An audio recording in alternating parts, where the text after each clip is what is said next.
이사야 24장 1절에서 13절입니다. 이사야 24장 1절부터 13절 말씀까지 구약성경 994쪽입니다. 제가 읽겠습니다.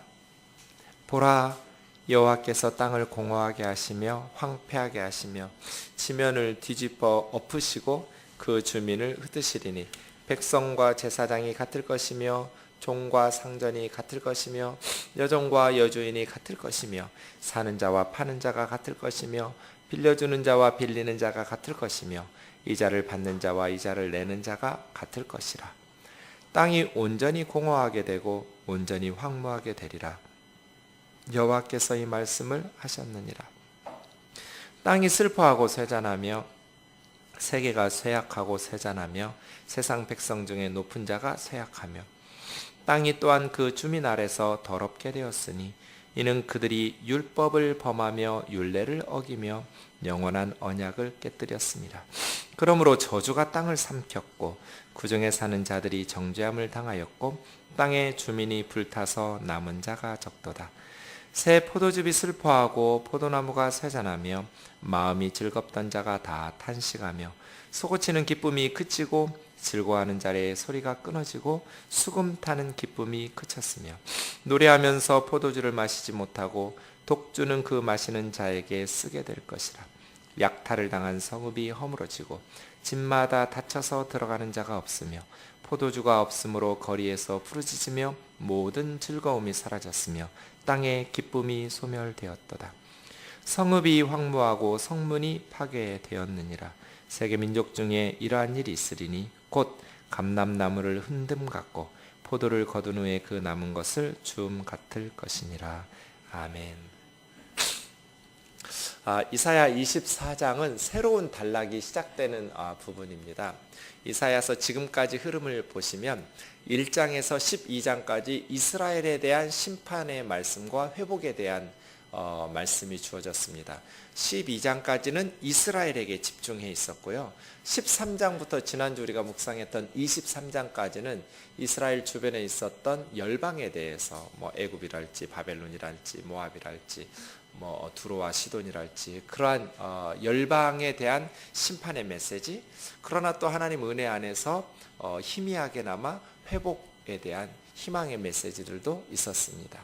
그렇게 이스라엘에 대한 심판이 끝났고 열방에 대한 심판과 회복의 말씀이 끝나고 24장부터 27장까지를 이사야 묵시록이라고 부릅니다. 이게 계시문학 같이 역사적 구체적인 배경이 없어요. 이 부분에는. 그리고 구체적인 나라가 아니고요. 그냥 세계 민족, 온 땅 이런 식으로 나와 있어서 이사야의 묵시록, 작은 묵시록이라고 부르는 부분이 시작되는데요. 이 부분에서 역시 하나님께서 온 세상을 다스리시고 주관하신다. 이 메시지가 주어집니다. 이사야 24장 오늘 읽은 말씀에 보면 하나님께서 땅을 심판하신다라는 것입니다. 그러나 이제 앞으로 살펴보겠지만 그 심판 중에 하나님의 백성들은 보호하신다. 그래서요, 하나님께서 이 세계 역사를 운영하시잖아요. 중국이나 미국이나 일본이나 강대국들이 운영하는 것이 아니라 결국 하나님의 능하신 손 아래서 움직이는 거거든요. 역사의 주인은 하나님이시거든요. 하나님께서 세계 역사를 주장하시는데 그 중에 무엇을 중심에 두고 세계 역사를 이끌어 가시냐면 하나님의 백성들을 중심에 두고 하나님의 세계 경영에 있어서 중요한 자리를 차지하는 것이 하나님의 백성들이에요. 그래서요, 하나님의 백성들이 세상의 심판 중에서도 하나님 안에서 바르게 살기만 하면 두려워하거나 걱정할 필요가 없죠. 왜냐하면 우리가 섬기는 하나님께서 온 세상의 역사를 다스리시니까요. 그래서요, 이 이사야 묵시록 부분에 하나님이 온 열방을 향한 심판이 쏟아 부어지는 중에 하나님의 백성들에 대한 또 보호하심과 구원과 회복의 역사들은 들어있는 것이죠. 자, 오늘 첫 부분인데요. 이사야 묵시록 24장 1절에서 13절을 보겠습니다. 보라, 여호와께서 이랬습니다. 그러니까 이것은 막연한 환상이 아니에요. 보라, 집중하고 관심 있게 살펴봐야 돼요.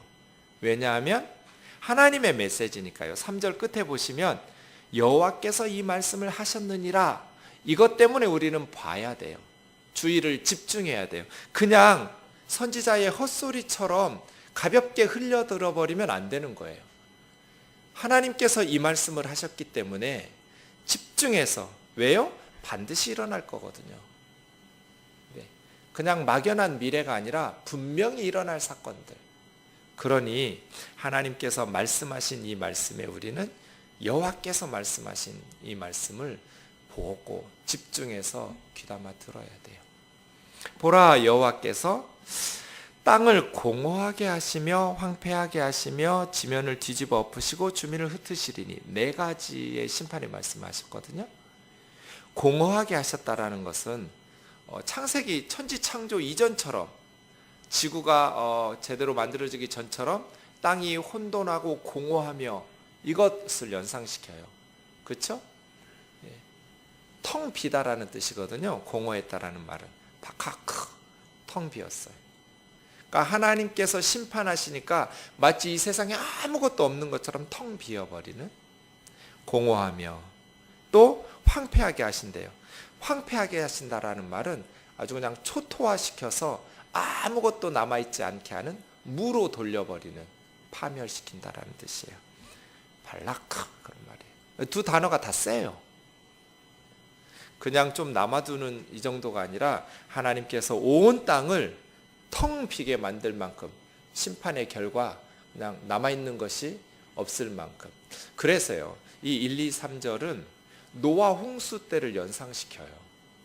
노아 홍수가 휩쓸고 나니까 지면에 살아있는 사람들이 다 제거되고 방주 안에 들어간 사람들만 남아있게 되는 그러한 말씀 상황들을 연상시키듯이 지면을 뒤집어 엎으시고 땅을 뒤집어 엎으셨어요.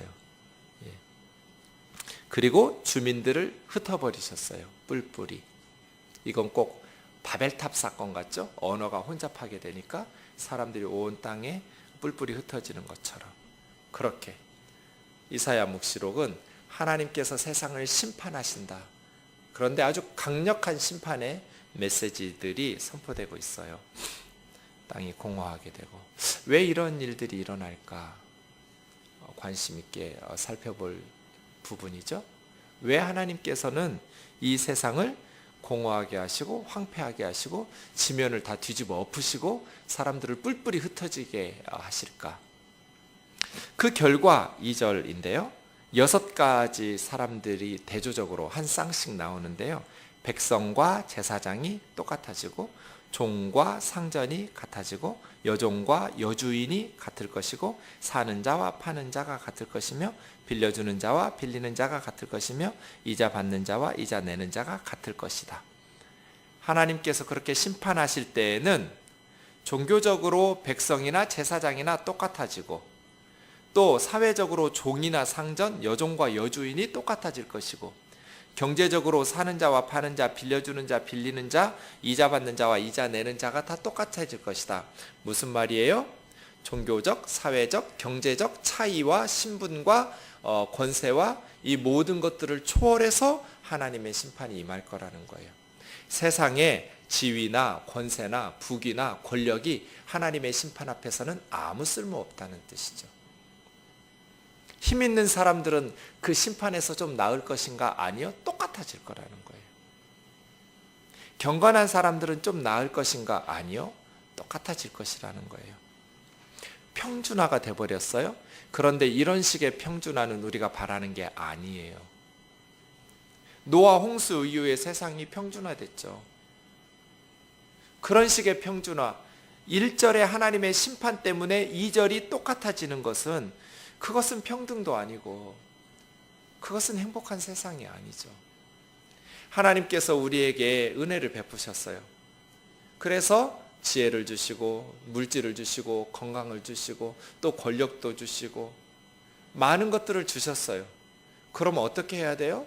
하나님께서 주신 그 힘을 가지고 연약한 사람들을 돕고 더불어 함께 행복한 세상을 만들면서 살아야 돼요.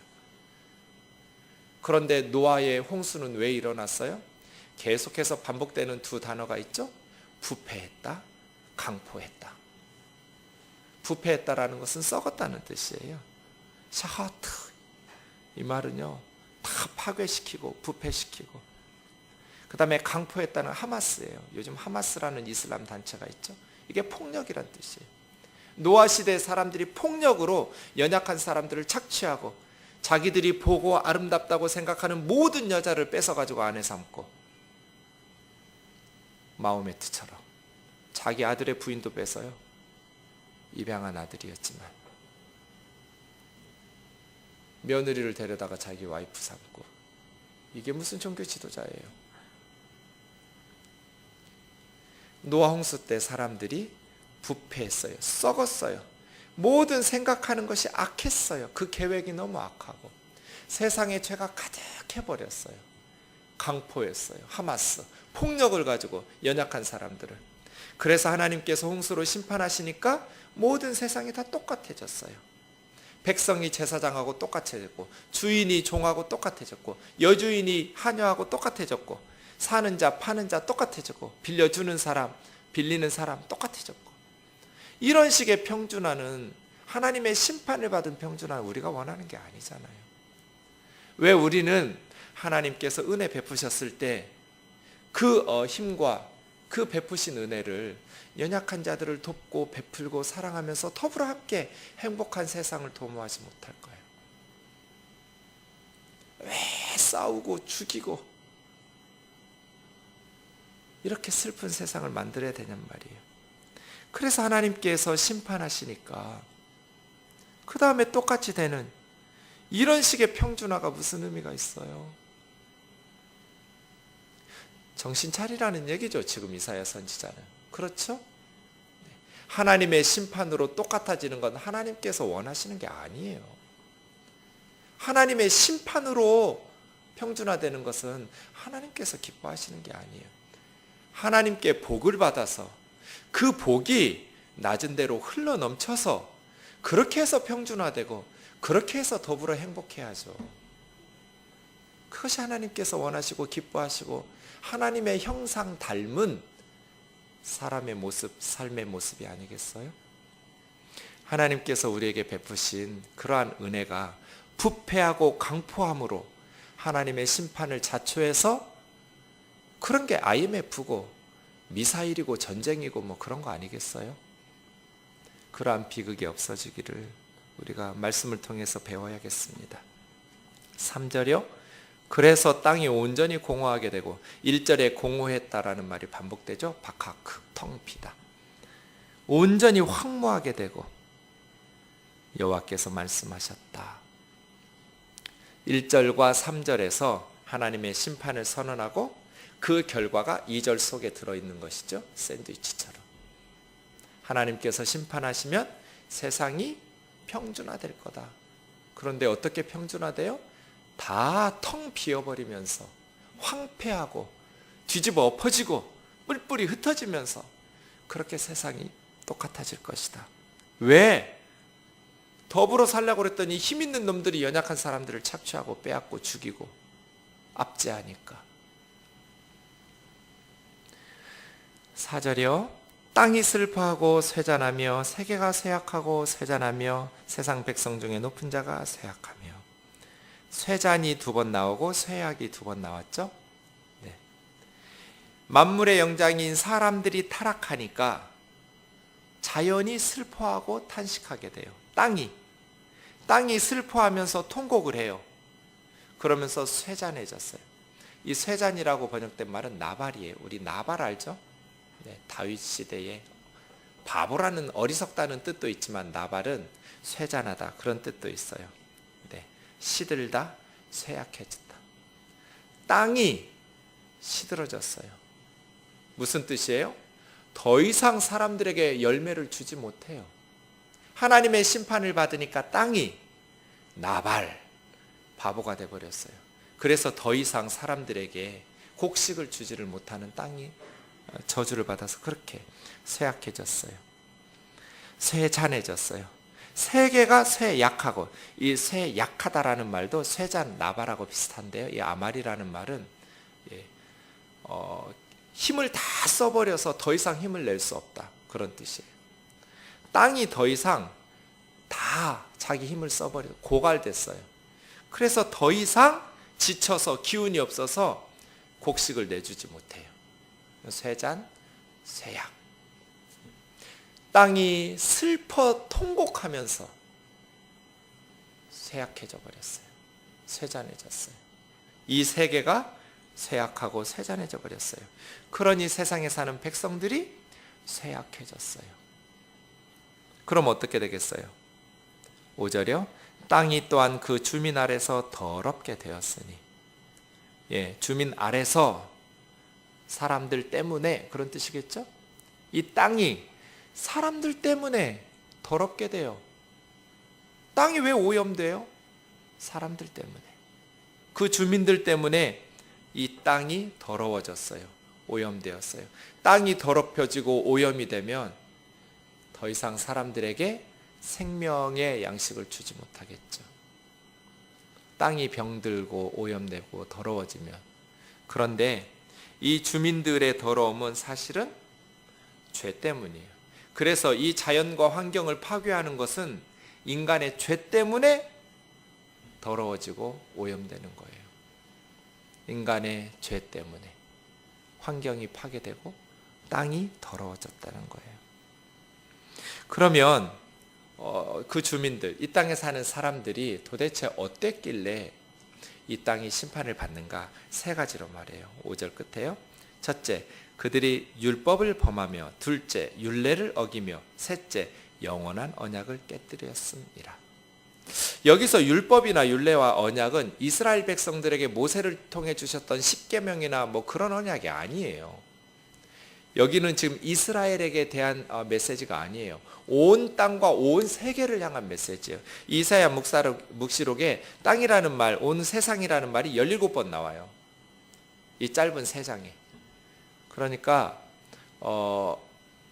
온 열방을 향한 메시지인데, 그러니까 거기에서 말하는 율법이나 율례나 언약은 모세 통해서 주었던 율법이나 십계명이라고 말하기는 어려워요. 온 세상에 하나님께서 십계명과 율법, 모세를 통해서 주신 것은 아니니까요. 그래서요, 여기서 율법은 하나님께서 사람들에게 주신, 노아에게도 하나님께서 그 시대 사람들이 살도록 하신 양심이나 자연의 이치나 삶의 원리들이 있었잖아요. 그걸 노아 언약이라고 부르거든요. 또 모세 이전에 아브라함에게도 아브라함 언약, 율법, 이런 말씀들이 창세기에 나와요. 그러니까 율법이나 언약 이러한 것들은 모든 백성들이 지키면서 살아가야 되는 이치들을 말해요. 사람들이 하나님이 주신 계명과 율례, 율례는 선포된 법령, 그런 뜻이거든요. 이러한 것들을 어겼어요. 영원한 언약, 하나님께서 주신, 창조하시면서부터 태초부터 말씀하시고 주셨던 이러한 언약들을 깨뜨리기 시작해요. 동성애라든지 돈을 앞세우면서 사람들을 압제하는 죄악의 법들이라든지 이러한 것들을 하나님께서 금하신 것들을, 연약한 사람을 살인하고 폭력을 행사하고 죽이는 것, 이런 건 하나님께서 주신 언약이 아니잖아요. 자신의 욕심과 탐욕을 위해서 연약한 자들에게 강포를 행하는 것, 폭력을 행사해서 죽이고 압제하는 것들 말이에요. 이러한 죄 때문에 하나님의 심판이 임한다는 거예요. 그러므로 인간들이 그렇게 죄를 지으니까 저주가 땅을 삼켰어요.